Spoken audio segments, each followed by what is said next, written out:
Administración de Justicia.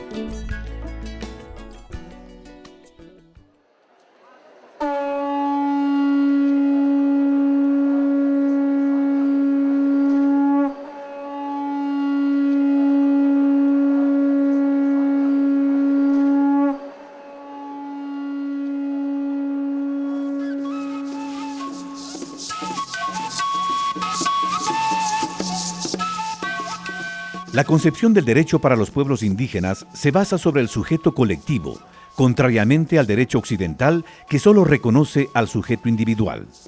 Las normas producidas por nuestros pueblos, a través de nuestras instituciones, apuntan a garantizar la pacífica convivencia de los miembros dentro de la comunidad.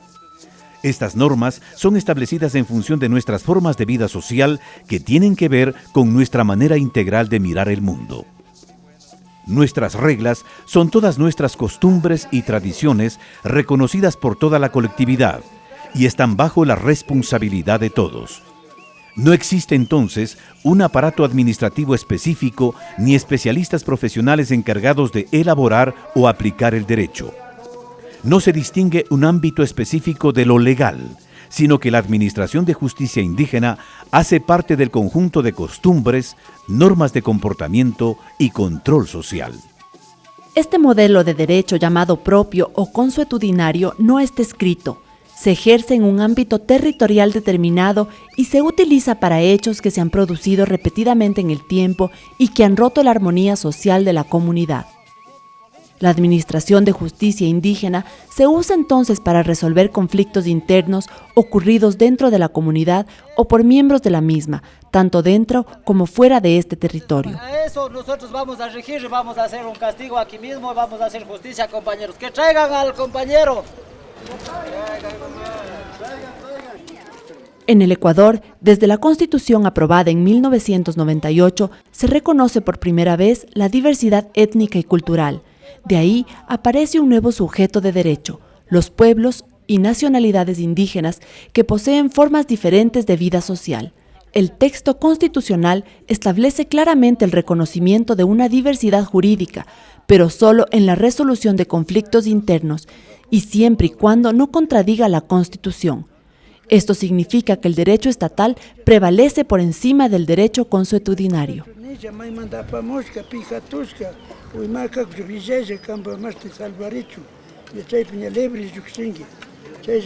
Castigo pues ni nada cangacho, solamente sukta ya tam churas, na mai me cadrincho. Ay piuya con taitamo, chaita más proviseja y mata mai manda apamusca punja chukasca, tuta chukasca y macas chaita camba corazón salvarecho. Reivindicaciones de los pueblos indígenas. Primero creo que hemos logrado una de las reivindicaciones que sería el reconocimiento de la existencia y del ejercicio que se hace desde los pueblos indígenas en el ejercicio del derecho y de la administración de justicia. Es decir, es un primer paso, el reconocer. Segundo, me parece que va de la mano frente a este reconocimiento el principio de la diversidad cultural, que también se reconoce como un eje fundamental. Entonces, en esta primera parte hemos hablado del reconocimiento, pero el reto siguiente es de cómo aplicamos, por una parte unos, y cómo ejercemos otros. Y en este caso creo que nos está faltando los dos aspectos. Uno es desde los operadores de justicia o la administración pública, por así decirlo, que si bien está reconocida en la Constitución política, a la hora de practicar y de aplicar, no se toma en cuenta y todavía existen los debates y en algunos casos como si no hubiese la reforma incorporada desde el 98 respecto de la facultad que se otorga a los pueblos indígenas, a las autoridades de los pueblos indígenas para administrar justicia. Pero por otro, también falta a los propios pueblos indígenas ejercer el derecho. Por ejemplo, en este mismo tribunal, al haber demandas en el cual se conoce ya por la cita que han pedido para hablar con la autoridad, que son indígenas, pero en su demanda no plantean el hecho de ser sujetos indígenas, que por lo tanto la interpretación intercultural debe ser una de las exigencias, por ejemplo, como en el caso del Tribunal Constitucional, y lo propio puede pasar en la Administración de Justicia. Entonces, los dos retos grandes a futuro, más allá del reconocimiento, es la aplicabilidad y el ejercicio. Aplicación desde quienes operan o los operadores de justicia para que cumplan con la Constitución política, pero también desde el sujeto que de pronto puede estar siendo vulnerado en sus derechos para que ejerza sus derechos ya no solo como una cuestión de reivindicar un derecho particular, sino que está reconocido en la Constitución como parte de un sujeto colectivo que cuenta con un reconocimiento fundamental del pluralismo jurídico. Entonces creo que son los retos a futuro, ¿no? Y a modo de síntesis se puede decir que para lograr esto habrían que buscarse varios mecanismos o estrategias, y uno de ellos es la difusión, tanto desde el ámbito público, organizacional, privado, en fin, para conocer las dimensiones del reconocimiento del derecho y del ejercicio del derecho. Como tal, se podría conjugar, en este caso, mecanismos vía fórmula escrita, vía medios de comunicación televisivos, auditivos como la radio, es decir, hacer un esfuerzo. Y lo que es más, no olvidarse de los centros académicos, porque ahí todavía se sigue analizando en función de la concepción de dominación sobre el derecho que predomina, pero no desde los esfuerzos que en las aulas universitarias deben hacer respecto de adentrarse en lo que implica el derecho de los pueblos indígenas. No me refiero a los derechos, a la educación, en fin, sino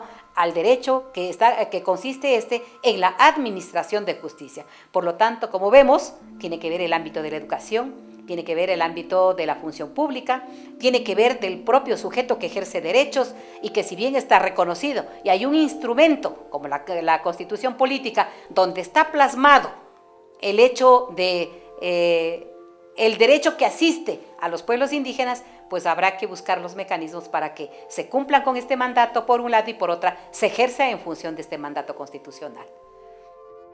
Alcances y falencias de la Declaración.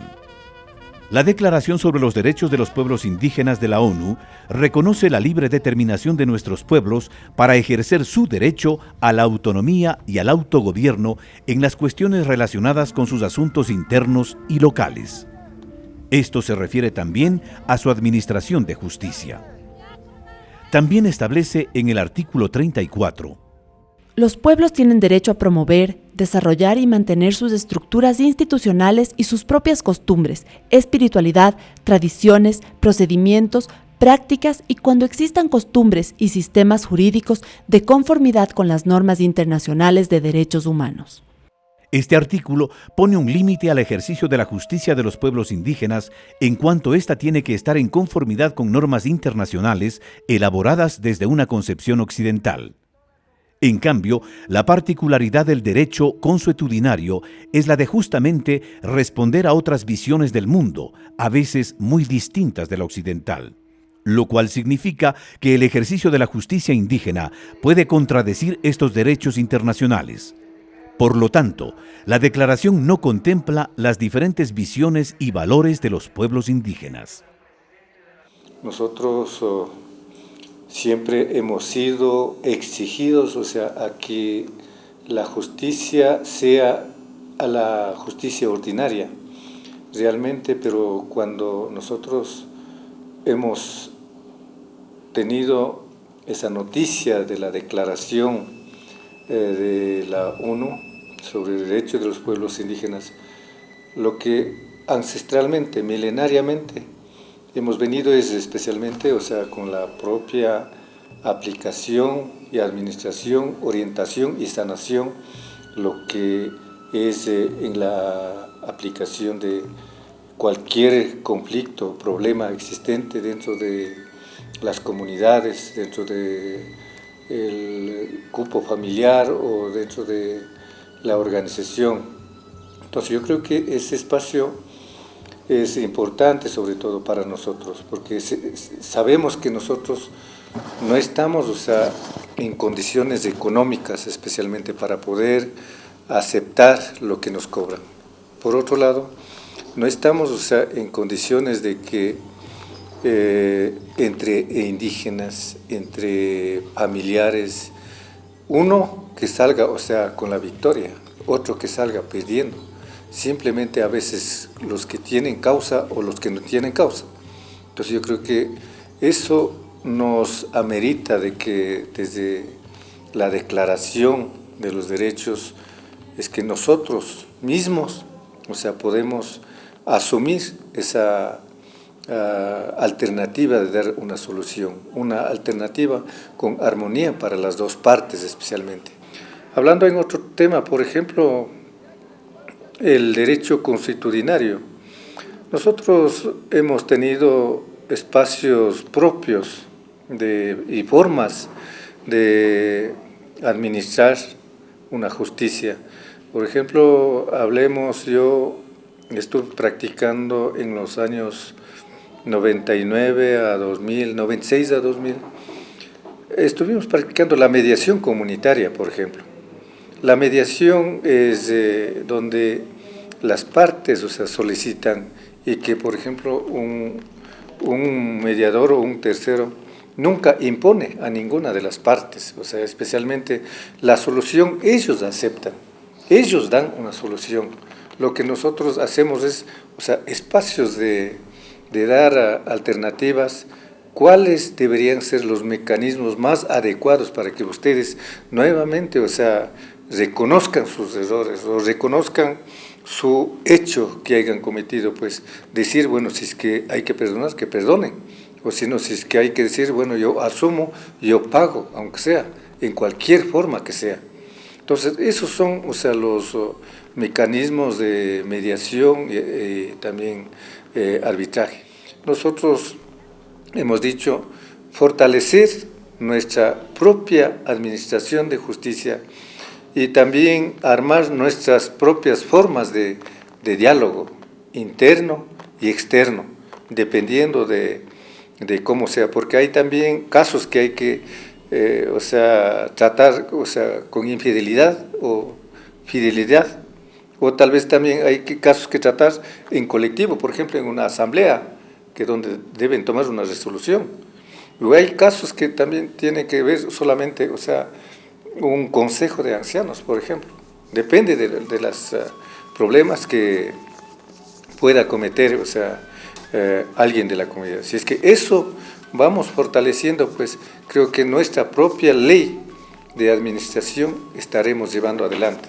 Y eso es lo que nos hace falta. Progreso, reprobación y colocamos aquí. Coloquen aquí.